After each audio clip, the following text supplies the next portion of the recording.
Well, I'm delighted to say I'm here with Lauren Drew, starring as Céline Dion in Titanique at the Criterion Theatre, now in the West End.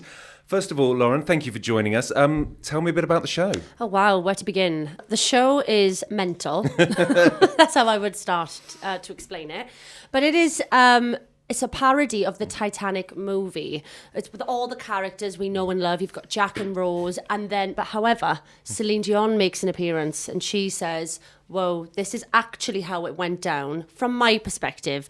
And then it's just 100 minutes of unapologetic camp joy, filled with Céline Dion bops. It's just so much fun. I can't even begin. You're not going to get the traditional retelling in this one. No. And in fact, Celine seems to intimate that she might even have been on the Titanic as it went down. So, obviously, yeah. You know, they're suddenly playing a little bit with the actual story. But tell me, how did you get involved with it? Well, funnily enough, I was in New York on holiday and a friend of mine, Natalie Weiss, was like, have you seen the show?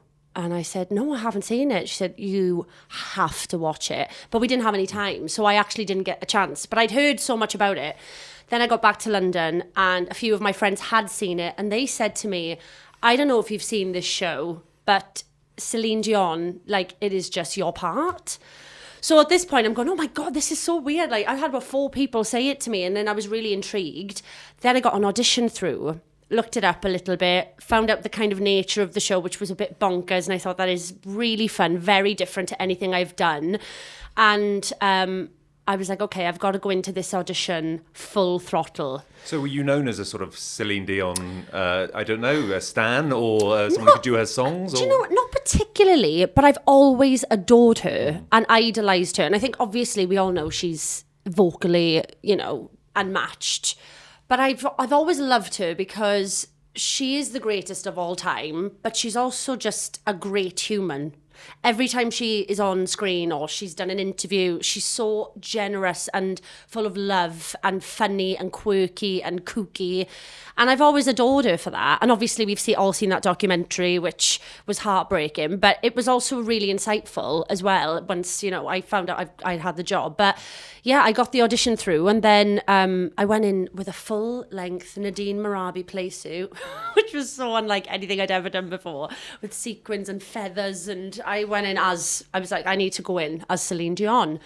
And it was a really positive vibe in the room straight away. And it kind of quickly came about that then I found out I had the job. So yeah, it's been amazing. And it's an amazing performance full of Celine's mannerisms, but also very funny. So how did you set about preparing for that? Well, it's a funny one because you want to respect her because she's a real life human being and, you know, she's adored by many people. But obviously this is a comedy. So you need to get that balance right of kind of celebrating her kookiness to a level which matches the nature of the show, but also stays true to who she is as a person.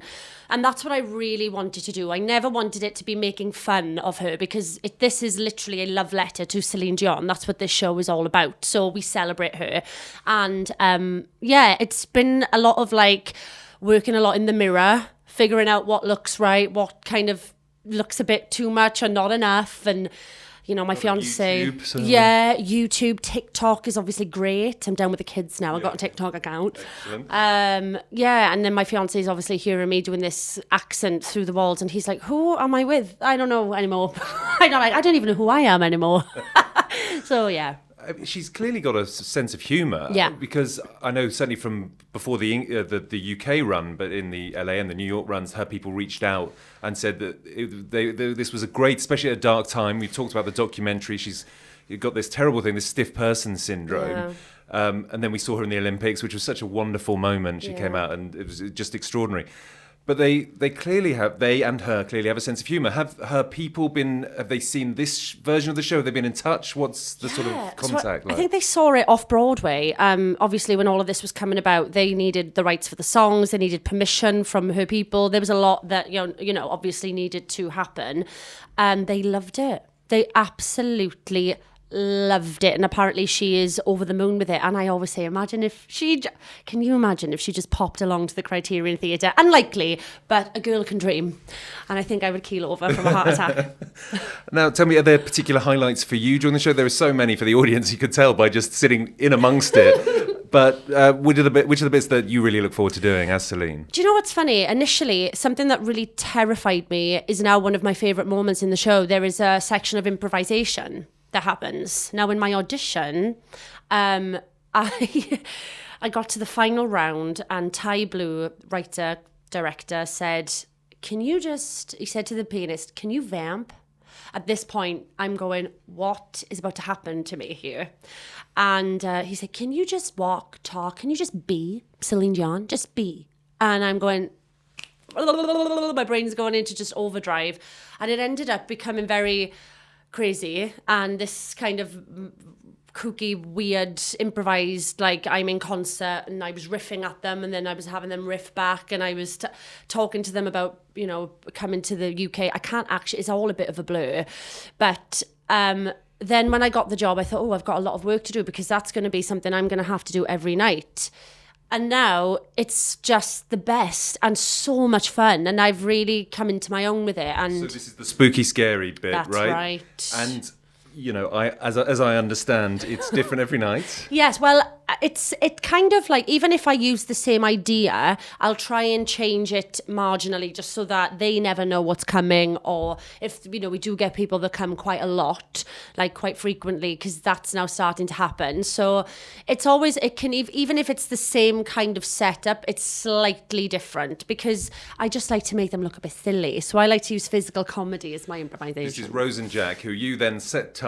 And to say it to your point about people coming a lot, so I've got two friends, Chris and Mark, who've been 6 times. No way. And they've seen Rose had to milk a cow, I think. Oh, God.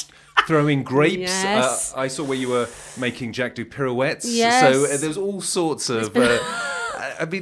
So there's sort of lots of different ideas here. Yeah. Are you just sitting there cackling, waiting Yes. to come up with new ideas to torture your co-star? That's totally right, yeah. And I'm always my poor fiance, he's like, it's become a writer's room in my flat, because I'm always like, what else can I do to embarrass these guys?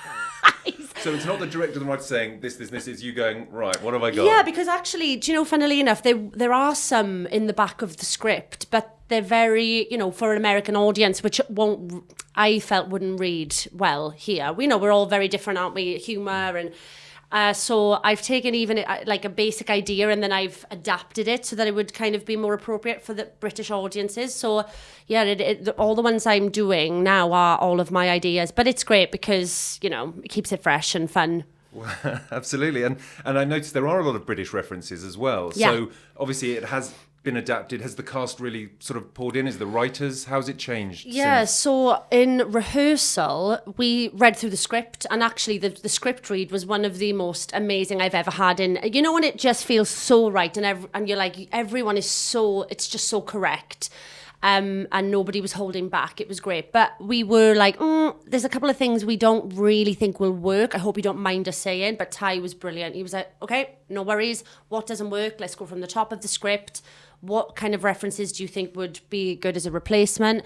And it was very collaborative, and that's why it's working. I can't imagine a reference to Gemma Collins was in the United States version. Absolutely not. And is there a big problem with corpsing?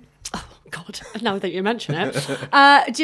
Actually, up until, it's only recently that's actually started to happen to me. And I think it's so funny. It's like little funny bits that we're all just looking at each other like, this is mental. I think it's the realization of what is actually happening. And we're just watching each other going, this is so crazy what we're doing. And yeah, there have been a few moments. We are pretty good.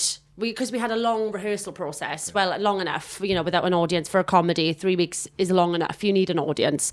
So, but we have got some naughty people on stage, Leighton Williams being one of them.